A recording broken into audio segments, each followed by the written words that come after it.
கிழக்கு நியூஸ் நேயர்களுக்கு வணக்கம். நான் பத்ரி சேஷாத்ரி. அரவிந்த் கெஜ்ரிவால், ஜோசப் விஜய், அடுத்து பிரசாந்த் கிஷோர், கேள்விக்குறி. இந்திய அரசியலில் ஒரு மாபெரும் திருப்பத்தை ஏற்படுத்தியவர் அரவிந்த் கெஜ்ரிவால். கட்சி ஆரம்பித்து வெகு சில ஆண்டுகளுக்குள்ளாக டெல்லியில் ஆட்சியை பிடித்தார். அவர் கொஞ்சம் கொஞ்சமாக தன்னுடைய வீச்சை விரிவுபடுத்தினார். இன்றைக்கு அவர் டெல்லியில் ஆட்சியில் இல்லை என்றாலும் அவருடைய கட்சி தான் இரண்டாவது பெரிய கட்சி. முதலாவதா இரண்டாவதா அப்படிங்கிறதுல எப்போவுமே மாற்றம் இருக்கத்தான் போகிறது. பஞ்சாபில் அவருடைய கட்சி தான் ஆட்சியில் இருக்கிறது.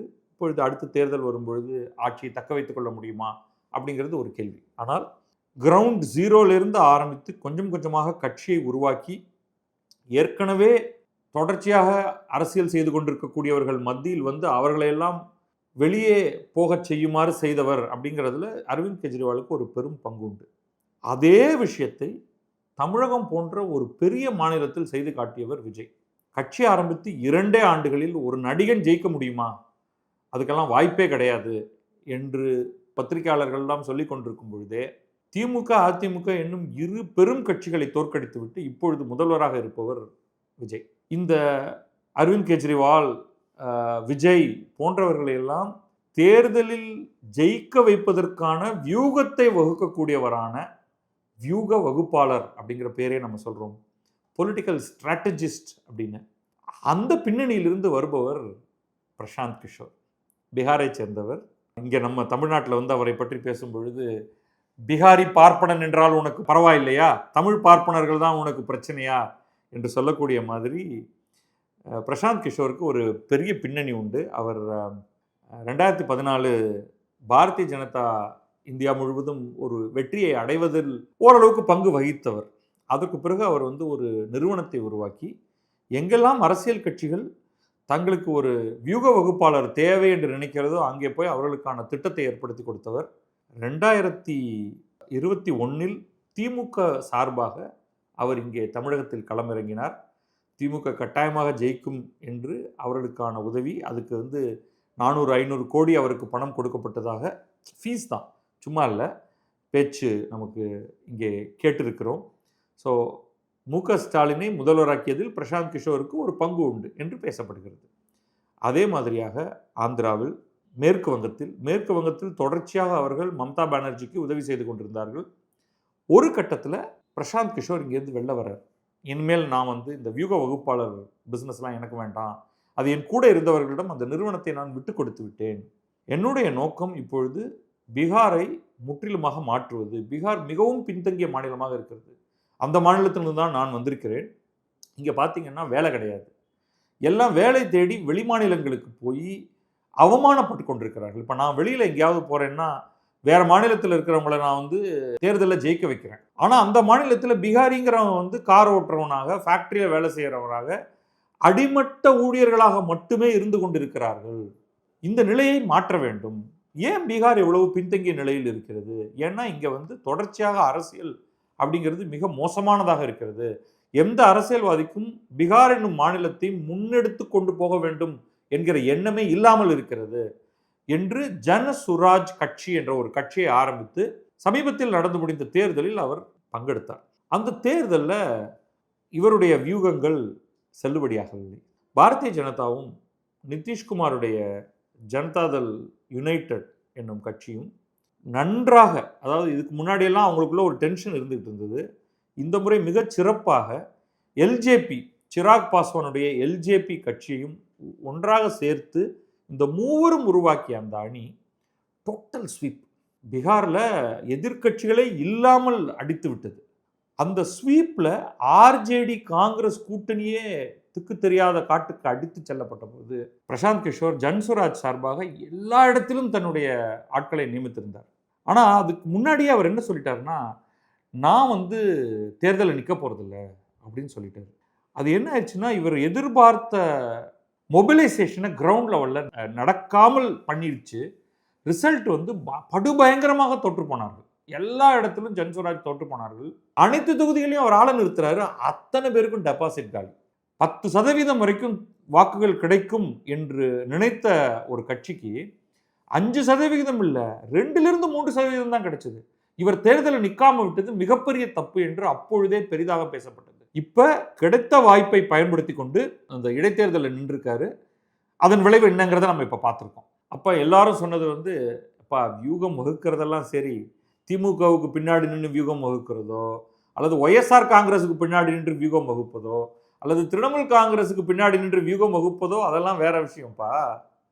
ஆனால் நீயே களத்தில் இறங்கி நின்று ஜெயிக்க வைக்கிறதுங்கிறது வந்து சாதாரண விஷயம் கிடையாது அப்படின்னு சொல்லிக்கிட்டு இருந்தாங்க. அந்த சமயத்தில் தான் அவர் வந்து ஆனால் அதை பற்றி கவலைப்படலை. தொடர்ச்சியாக அவர் எல்லா கிராமங்களுக்கும் சென்று வந்து கொண்டிருந்தார். கொஞ்சம் யோகேந்திர யாதவ், கொஞ்சம் அரவிந்த் கெஜ்ரிவால் மாதிரி ஒரு மஃப்ளர் மாதிரி எல்லாம் போட்டுட்டு மிக சாதாரணமான உடை உடுத்தி மக்களோடு மக்களாக, ஆனால் அந்த பந்தா கிடையாது அவருக்கு. சர்ன்னு ஒரு காரில் அப்படியே வெள்ளையும் சொல்லையுமா வந்து, அதுவும் உயர் ரக காரு, அவரை சுற்றி ஒரு 25 காரு. நம்ம தமிழ் சினிமாலெல்லாம் அரசியல்வாதி கேரக்டரில் ஒருத்தர் காப்பாங்க இல்லையா, சரசரசரன்னு வந்து எல்லாரும் நிற்பாங்க. அப்படியெல்லாம் இல்லாமல் வட மாநிலங்கள்லேயே இந்த மாதிரி மோசம் கிடையாது. இந்த பழைய நேதா வெரைட்டிஸ் தலையில் குள்ளா வச்சுக்கிட்டு வர்றவங்களை தாண்டி இன்றைக்கு இவங்கெல்லாம் வந்து ஷேவ் பண்ணாத தாடியும் கர்ராவான், அதாவது அயன்லாம் பண்ணாத ஒரு கதர் ஆடையும் அணிந்து கொண்டு தெருவில் சாதாரணமாக நடந்து செல்லக்கூடியவர்கள் மாதிரியான ஒரு பிம்பத்தை தான் பிரசாந்த் கிஷோர் கட்டமைத்து கொண்டிருக்கிறார். அவருக்கு என்ன வாய்ப்பு கிடைத்தது? பாரதிய ஜனதா புதிய தலைவர் ஒருவரை தேர்ந்தெடுத்தது. அகில இந்திய பாரதிய ஜனதா கட்சியுடைய தலைவராக நிதின் நபீன் அப்படிங்கிறவர். இவர் பீகாரை சேர்ந்தவர், இளைஞர். இவர் எம்எல்ஏவாக அங்கே தேர்ந்தெடுக்கப்பட்ட தொகுதி தான் பங்கிப்பூர் அப்படிங்கிறது. இந்த பங்கிப்பூர் தொகுதியில் இனிமே வந்து எம்எல்ஏவாக இருந்து பிரயோஜனம் இல்லை. ஏன்னா இந்தியா முழுமைக்குமான தலைவராக வந்துட்டார் இல்லையா. அதனால் அவர் என்ன பண்ணார், தன்னுடைய பதவியை, தன்னுடைய எம்எல்ஏ பதவியை ராஜினாமா பண்ணிட்டு அங்கே மாநிலங்களவை தேர்தல் வழியாக தேர்ந்தெடுக்கப்பட்டு அவர் வந்து நாடாளுமன்றத்துக்கு வந்துட்டார். அப்போ இங்கே இடைத்தேர்தல் வருது. பொதுவாக இடைத்தேர்தலில் எல்லாரும் என்ன சொல்லுவாங்கன்னா, ஆளும் கட்சி தான் ஜெயிக்கும் அப்படின்னு. அது மட்டும் இல்லை, இந்த பங்கிப்பூர் தொகுதியில் 1995 முதல் இன்று வரை, அப்போனா எவ்வளவு, 26 + 5 31 வருடமாக பாரதிய ஜனதா தான் ஜெயித்து கொண்டிருக்கிறது. 1995 முதல்.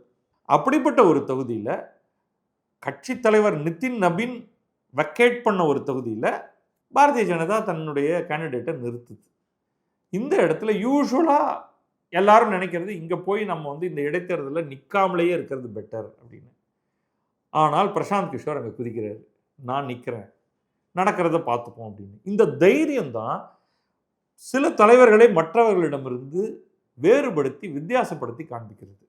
இப்போ களத்தில் இறங்கினா மூணாவது எப்படியும் வந்து ஆர்ஜேடி, ராஷ்டிரிய ஜனதா தள், லாலு பிரசாத் யாதவுடைய கட்சி, தேஜஸ்வி யாதவ் அவருடைய மகன், இப்பொழுது அவர்தான் முக்கிய தலைவராக இருக்கிறார், அவங்க ஒருத்தரை இறக்குறாங்க இந்த இடத்துல. இப்போ மும்முனை போட்டி என்று பேசப்படுகிறது. அப்போ பொதுவாக நம்ம என்ன சொல்லுவோம், பிஜேபி அஹெட், ஆர்ஜேடி டிஸ்டன்ஸ் செகண்டில் இருக்குது, ஜன்சுராஜ் என்ன செய்யும் பார்க்கலாம், வெளியிலிருந்து வருபவர், அந்நியர் அவர். அந்த இடத்துல பங்கிப்பூரை பொறுத்த வரைக்கும் அவருடைய ஊரே அது கிடையாது. ஆனால் அவர் வந்து பிராமண வகுப்பை சேர்ந்தவர். இதிலெல்லாம் நிறைய பொடி விஷயங்கள்லாம் வர ஆரம்பிக்குது. பீகாரில் ஒரு பெரிய சர்ன் என்னன்னா, உயர் சாதியினருக்கு பாரதிய ஜனதா மீது மிகுந்த மன வருத்தம். நிதிஷ்குமார், பைதவே இதெல்லாம் நடக்கும்பொழுது நிதிஷ்குமார் முதலில் முதல்வராக தேர்ந்தெடுக்கப்படுகிறார். முதல்வராக தேர்ந்தெடுக்கப்பட்டதற்கு பிறகு அவர் வந்து அப்படியே அவரையும் வந்து எம்பி எலெக்ஷனில் நிற்க வச்சு அவரையும் தள்ளிட்டு போயிடுறாங்க. அவர் ஏற்கனவே அவர் வந்து லெஜிஸ்லேட்டிவ் கவுன்சில் வழியாக தான் வந்துட்டு இருக்கார். ஸோ இப்போ நிதிஷ் வந்து இப்போ முதல்வர் கிடையாது. அதற்கு பதில் ஜனதாதள் யுனைடெடிடம் இருந்த முதல்வர் பதவியை பாரதிய ஜனதா பறித்து விடுகிறது. சாம்ராஜ் சௌத்ரின்னு அவர்கள் முதல் முறையாக ஒருவரை முதல்வராக கொண்டு வருகிறார்கள். இப்போ நிதின் நபீன் கான்ஸ்டியூன்சி, சாம்ராஜ் சௌத்ரி முதல்வர். இந்த இடத்தை ஜெயித்தே ஆகணும் என்று பாரதிய ஜனதா களம் இறங்கும் பொழுது இந்த இடத்துல ஜன்சுராஜ், பிரசாந்த் கிஷோர் மிக அருமையாக வேலை செய்து விடுகிறார்கள். அதற்கேற்ற மாதிரியாக காக்ரோச் ஜனதா பார்ட்டி ப்ரொட்டஸ்ட் ஒரு பக்கமாக ஓடிட்டு இருக்கு இல்லையா, அதே மாதிரி யூஜிசி ரெகுலேஷன் மற்றும் பல காரணங்களுக்காக பிஜேபி மீது வருத்தத்தில் இருக்கக்கூடிய மோஸ்ட் லைக்லி அப்பர் காஸ்ட் அவர்கள் கம்ப்ளீட்டாக ஷிஃப்டை காமிக்கிறாங்க. இளைஞர்கள், அடுத்து ஜென்சி இளைஞர்கள், அங்கே நிச்சயமாக ஷிஃப்ட் நடந்திருக்கு. இவர்கள் அனைவரும் ஒட்டுமொத்தமாக பிரசாந்த் கிஷோருக்கு வாக்களிக்கிறார். ரிசல்ட் என்ன ஆகுது, பிரசாந்த் கிஷோர் 64,151 வாக்குகள். நேற்றைக்கு தான் வந்து வாக்கு எண்ணிக்கை வந்தது. 64,151 பிரசாந்த் கிஷோர், நீரஜ்னு பாரதிய ஜனதா கட்சியுடைய வேட்பாளர் 44,827 வாக்குகள். இப்போ கேப் எவ்வளவுன்னா 19,324 வாக்குகளில் பிரசாந்த் கிஷோர் ஜெயிக்கிறார். ஆர்ஜேடி சார்பில் நிறுத்தப்பட்ட ரேகா என்பவருக்கு 14,273 வாக்குகள் தான் டெபாசிட்டே போயிடுச்சு. அதுக்கப்புறமா ஒரு 20 மேற்பட்ட சுயேட்சைகள் அவங்க எல்லாருக்கும் டெபாசிட். அது அவங்களாம் 1000 வாக்குகள் கூட ஒருத்தரும் வாங்கல. ஸோ இதுதான் நிலை. அப்போ பங்கிப்பூர் ஒரு பிஜேபி ஸ்ட்ராங் ஹோல்டுங்கிற இடத்துல இது சொல்லுவாங்க இல்லையா, சிங்கத்தின் குகைக்கே சென்று அதன் பிடரி மயிரை பிடித்து உலுக்கினார்னு. சன்ஸ்வராஜுடைய பிரசாந்த் கிஷோர் அதைத்தான் செய்திருக்கிறார். ஆனால் ஒற்றையால் ஜெயிச்சிருக்கார், ஒரே ஒருத்தர், அவ்வளோதான். அடுத்த தேர்தல் வரும் பொழுது என்ன நடக்கும், அதுதான் இப்பொழுதைய story. Bharatiya Janata, Janata Dal United, LJP, இந்த காம்பினேஷன் ரொம்ப ஸ்ட்ராங்கான காம்பினேஷன். இந்த ஒரு தோல்வினால எல்லா இடத்துலையும் அடுத்தது நேராக பிரசாந்த் கிஷோர் தான் ஜெயிப்பார், அவர் தான் அடுத்த முதல்வர் ஆவார் அப்படின்லாம் சொல்ல முடியாது. ஆனால் இது வேறு ஒன்றை காண்பித்திருக்கிறது. ஆர்ஜேடி என்னும் கட்சி அவங்க பழைய பாணி அரசியலையே பேசி வந்தவர்கள்.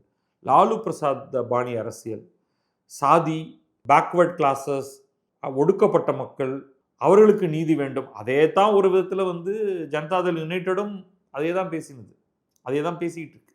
அப்போ அந்த இடைச்சாதியினர் அப்படிங்கிறதுல யாதவ் எல்லாம் இந்த இடத்துல இருக்காங்க. யார்? ஆர்ஜேடி கிட்ட. யாதவ் அல்லாத இடைச்சாதியினர் எல்லாம் முழுக்க முழுக்க நிதிஷ்குமாருடைய கட்சி பின்னணியில் இருக்காங்க.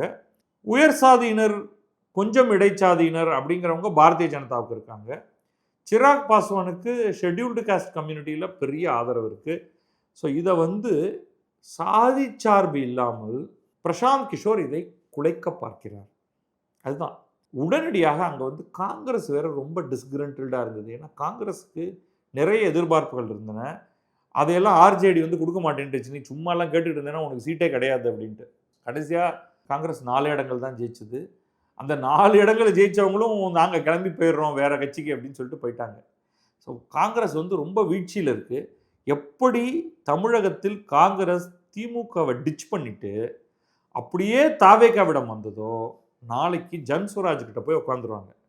அப்பா நான் உனக்கு வேண்டிய சப்போர்ட்டை கொடுக்குறேன், உனக்கு வேணும்னா என்னையும் சேர்த்துக்கோ, எனக்கு ஒரு 10 இடம் கொடு, நான் உங்க கூட இருந்தாலாவது ஜெயிக்க முடியும் என்று இங்கே நடந்தது போல் அங்கே நடக்கும்.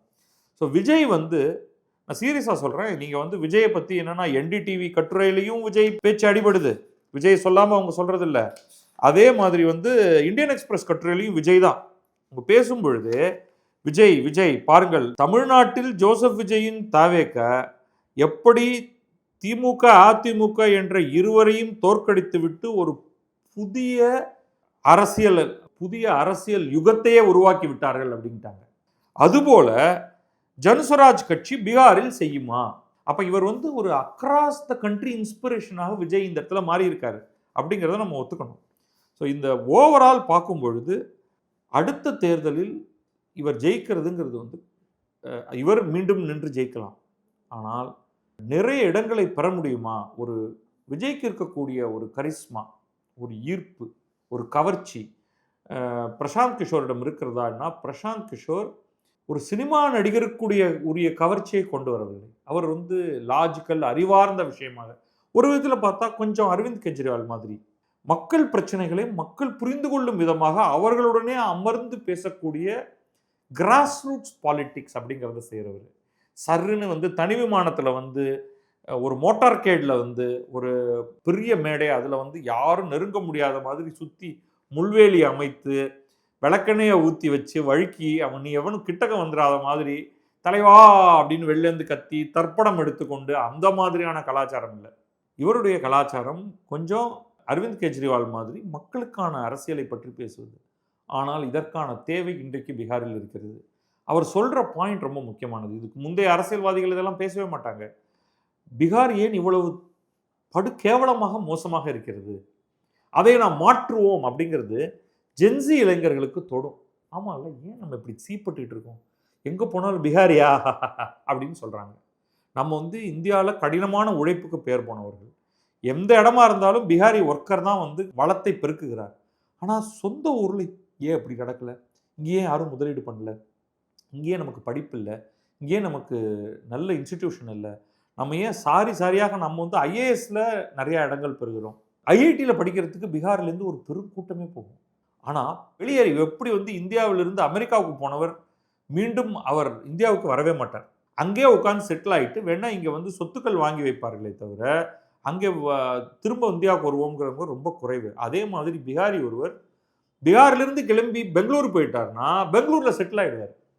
அந்த மாதிரியான ஒன்றாக இல்லாமல், நம்ம பீகாரை மாற்றுவோம் அப்படிங்கிறத முதல் முறையாக முன்வைத்திருப்பவர் பிரசாந்த் கிஷோர்.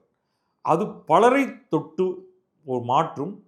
இப்ப வேற சிஜேபி மாதிரி காக்ரோச் ஜனதா பார்ட்டி வந்திருக்கிறது. ஜென்ஸிக்கு வந்து ஹோப் ரொம்ப முக்கியம். அந்த ஹோப்ப தேஜஸ்வி யாதவ் போன்றவர்களாலோ, அல்லது நிதிஷ்குமாரே வயசாகிருச்சு. அவர் எனிவே வெளில போயிட்டாரு. அவருடைய வழி வந்தவர்களாலோ, பாரதிய ஜனதாவாலோ கொடுக்க முடியாவிட்டால், மக்கள் ஒட்டுமொத்தமாக டிவிகேக்கு கொடுத்த மாதிரி வாக்க கம்ப்ளீட்டா பிரசாந்த் கிஷோருக்கு கொடுக்கலாம். அதற்கு ஒரு கட்டியம் கூறும் வகையில் இந்த வெற்றி அமைந்திருக்கிறது. பீகாரும் இனிமேல் அரசியல் ரீதியாக மிக முக்கியமாக பார்க்கப்பட வேண்டிய ஒன்றாக மாறியிருக்கிறது. பிரசாந்த் கிஷோருக்கு வாழ்த்துகள். என்ன நடக்கிறது என்பதை நாம் பார்ப்போம். நன்றி, வணக்கம். நான் பத்ரி சேஷாத்ரி. இது கிழக்கு நியூஸ்.